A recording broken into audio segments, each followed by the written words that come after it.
All right, everybody, welcome back to the Matty Moolah channel.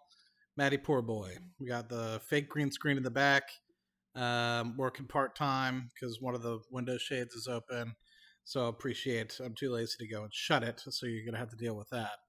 But today we're gonna be talking about covered calls. So I've had some folks reach out or just talk about covered calls and options a little bit on the Finance Junkies channel. Now I'm not gonna I'm not a mathematician or a statistical guy or anything of the like, but I think what if I could give you a few key things, probably like 3, 4 things to really look at, and it's just like relearning stocks, right? It's a derivative of stocks, so if the price of the stock moves, the option price is going to be derived from that, right? And there's a bunch of different Greeks and stuff associated with it. I'm not going to go into Vegas and gammas and it's not the intent here. The intent is really just to give you a big boy overview as to what you're really kind of getting yourselves into if you realm into options. The key thing I want to kind of talk about is first and foremost that options can be used just like stocks for many different reasons. You can use them for hedging, leverage, you can use them for insurance, you can use them for income, and you could use them to manipulate your way into share prices that otherwise you might not be able to attain. And so that's the good thing about options. That's why they're called options. There's a lot of different ways you can utilize them to do a lot of different things. And so if you don't fully understand, stocks and what's kind of going on with that, then maybe take a moment to just look specifically at stocks and do a little bit more research specifically on that before you go into something a little bit more advanced. So getting into maybe something that I can start everybody off with, as simple as it might be, is really getting into just standard deviations. And when you think about standard deviations, what I'm going to be highlighting is a probability calculator on Fidelity, and we'll do 2 different stocks. One, just the S&P 500, the other being Palantir. But why is standard deviation? Like, what, Matt? You told me you're not a statistics guy. Either am I. I'm not. I'm not a statistician. I did not do well. I got like a B plus in statistics. I can't even spell it or say it even.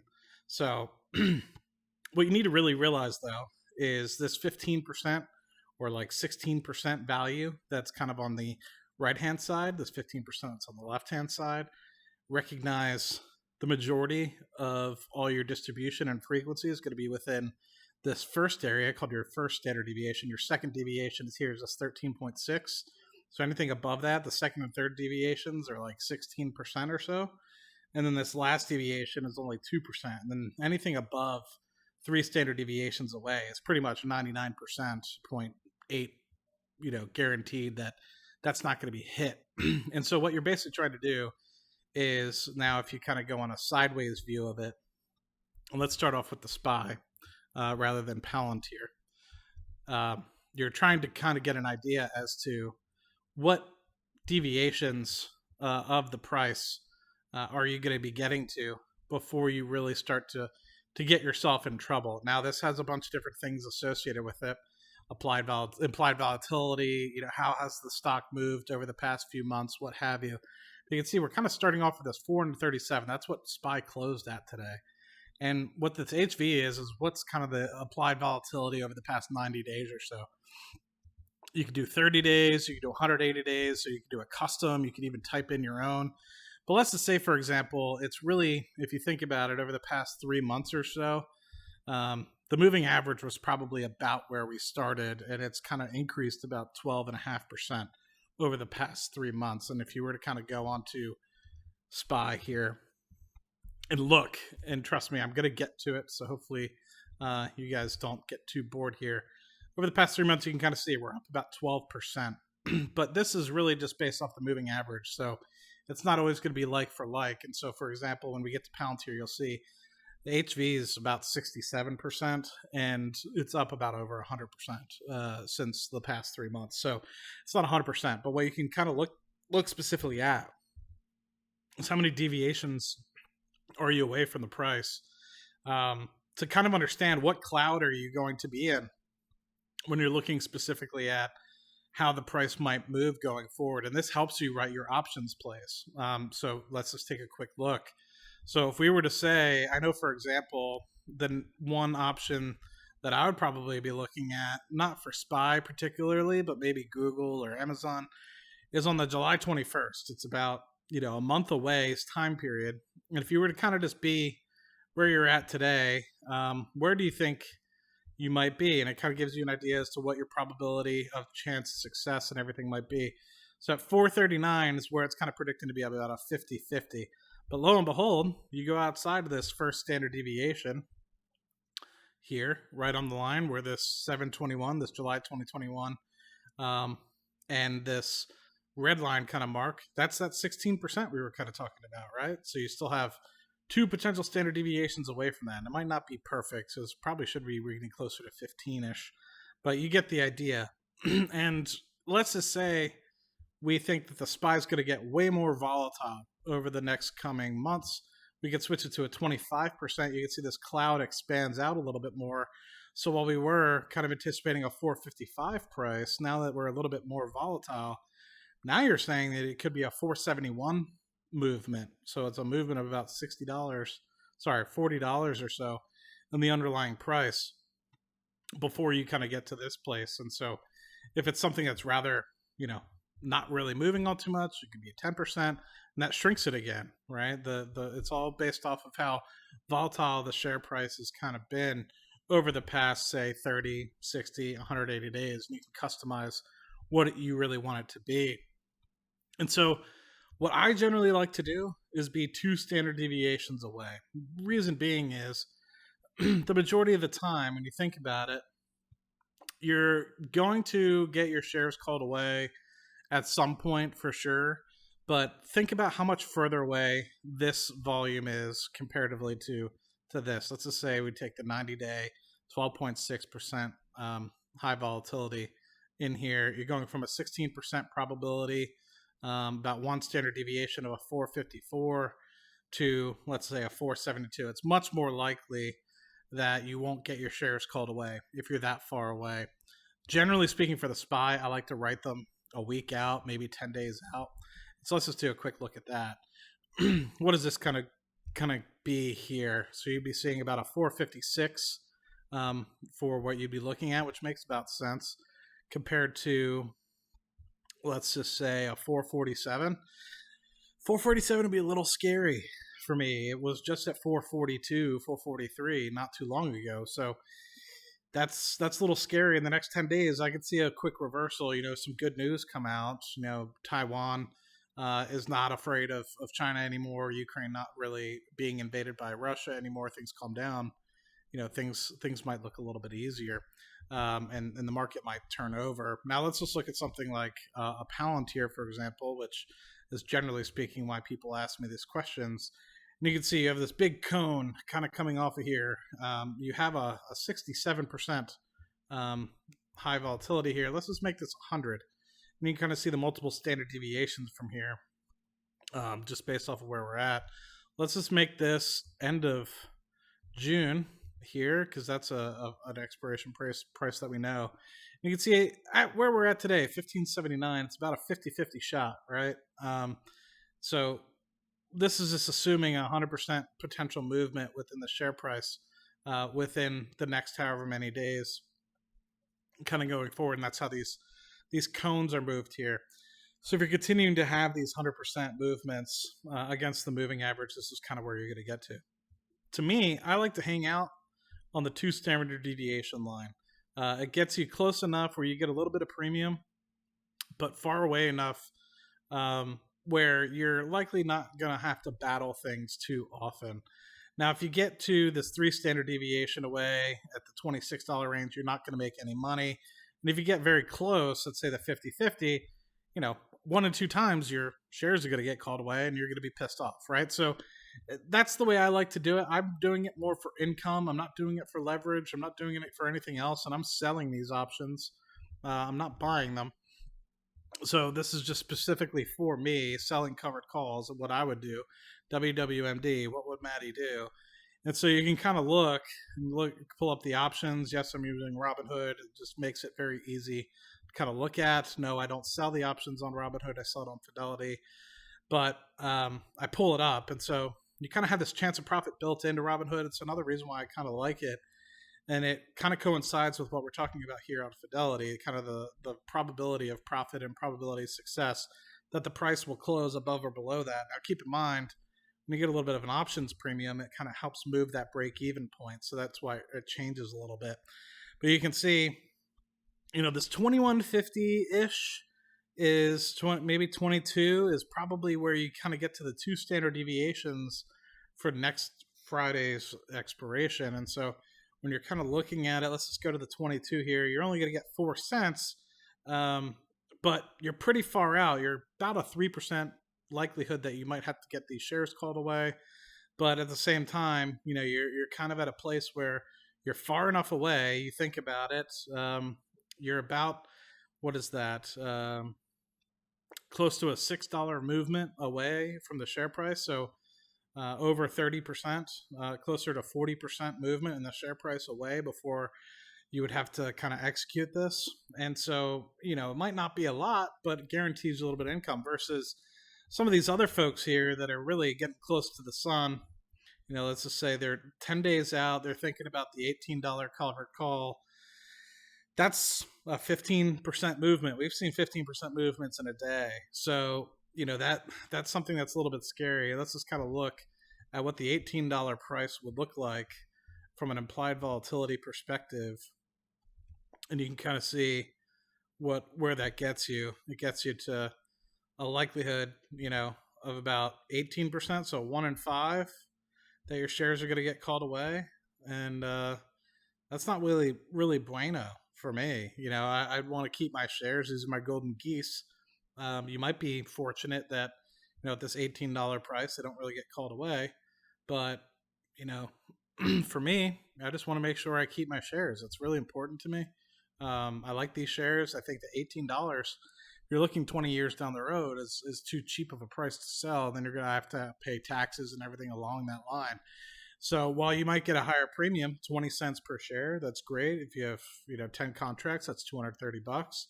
Awesome. But at the end of the day, if it moons to $19, some big news, NHS or anything like that, are you going to be okay with selling that? So you kind of have to find your niche. Some people say I'm too conservative at the 4 or 5 delta, trying to sell about 2 standard deviations out. Another way you kind of look at it is this chance of profit or this delta. It's a approximate way to look at where you're at on the standard deviation curve. If you look at the 23, you have about 3.5 cents here for the delta. It kind of gives you an idea what that delta really is. Is just a quick kind of note on that. If the stock moves $1, this is going to change about 2 cents. So say the stock goes from $15.93 to $17. This options contract will probably go to about from $2 to about $5, because this is just about 2.5. So it'll probably round up to the $5 range. Now, of course, there's a bunch of different things in here that tell you a little bit about, well, if it does move, how much is it going to move? That's gamma and all this other crap. I don't really concern myself about that. I don't really concern myself with theta either. Theta is really like the time decay. You can see here, maybe a better example is when you get down to like the $20 range. But you can see theta. Theta is just the time decay of it. It's a 9-cent contract. So basically what this is saying is every day you're going to lose 2 cents off of this contract. Now that's a give or take, right? I mean, it's not perfect, but what it's going to show you is initially it's not going to be a big movement. And then eventually, once it gets closer to that time of expiry, it's going to accelerate. And so if you have something that's, let's just say 100 days out, let's just look now, and let's just do like a January, for example. You can see the theta very small for this $19 price. You're also going to get $2.32. That's a different story for a different day. But the theta is way small, meaning tomorrow you're going to barely lose a cent off of this based off of just time decay. So even if the share price stays at $16, this is really only going to go to $2.31. And so that's the way you kind of have to look at these things and whether or not that's important to you. But I think what I would mostly focus on is, some people might say do a trading, paper trading account, what have you. If it was me and I was to start over again, and this was a big thing because when I sold a square contract. My first cover call was a square contract, and I thought I was king shit, right? I bought it at $12 back in the day, and it rocketed. And I don't know if it was a $20 strike or a $40 strike, but I basically was walking away. I was like, oh, I'll get 2.5x more money. I think by the time that contract executed, the share price was over $80. And I think if I had known what the hell was going on, would I have sold that contract? And probably the answer would have been no. But I've kind of come to that point where I started off easy, started off far away, and kind of brought myself down to the point where I was selling kind of a little bit closer to below this two standard deviations line here, kind of closer to, like, if you were to look at it like a 10% probability of profit. So probably midway between this first standard deviation and the second. And, I just wasn't feeling comfortable. Sometimes I would have to roll the options, which is a different conversation for a different day. But at the end of the day, I was like, you know what makes me comfortable is kind of this two standard deviations away. It gets me close enough where I'm making a little bit of chow, and it gets me far enough away where I'm not going to be consistently rolling. And it's not to say that you have to choose what situation you're in, and you can't just say one size fits all. Because let's just say it's a stock that you want to get out of today. You wouldn't be selling it, at the 3 delta or anything like that, or two standard deviations away.